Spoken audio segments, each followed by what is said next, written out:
Kaleshwaram commission నివేదిక పేరిట కేసీఆర్ను బద్నాం చేసేందుకు కాంగ్రెస్ ప్రభుత్వం కుట్ర పన్నిందని మాజీ మంత్రి శ్రీనివాస్ గౌడ్ ఆరోపించారు.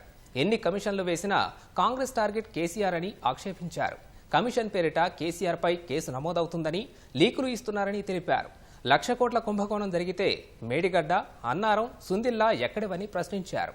మేడిగడ్డ పియర్స్కు మరమ్మతులు చేయకుండా కేసీఆర్పై నెపం నెట్టాలని ప్రభుత్వం చూస్తోందన్న ఆయన దీనిపై న్యాయ పోరాటం చేస్తామని తెలిపారు. కాంగ్రెస్ ప్రభుత్వంలో రైతులు గుండె ఆగి ఎంతో మంది చనిపోతున్నారని, ప్రాజెక్టులపై దృష్టి పెట్టకుండా కాలయాపన చేయొద్దని సూచించారు. ఇవాళ మేము కట్టిన ప్రాజెక్టులనేమో మీకేం కనపడతలేవు. ఇవాళ ఈ ప్రభుత్వం ఖర్చు కట్టి అభివృద్ధి కాదు మనం చేయాల్సింది, కేవలం బదనాం చేయాలంటే ఆలోచనతోనే ముందుకు పోతా ఉంది. కేసీఆర్ గారిని బదనాం చేసుకుంటేనే అధికారంలోకి వచ్చారు. అబద్ధపు హామీలతోనే అధికారంలోకి వచ్చిండ్రు. ఇప్పుడు ఇచ్చిన హామీలు నెరవేర్చకుండా కేవలం కేసీఆర్ బదనాం చేసి కుట్ర భాగమే ఈరోజు కాళేశ్వరం కమిషన్ అనేది నివేదికనే ఇవ్వలేదు. కమిషన్ నివేదిక ఇవ్వకముందే లీకులు వస్తూ ఉన్నాయి. మీరు ఎన్ని కమిషన్ ఇచ్చినా మీ టార్గెట్ కేసీఆర్ని బదనాం చేయాలా?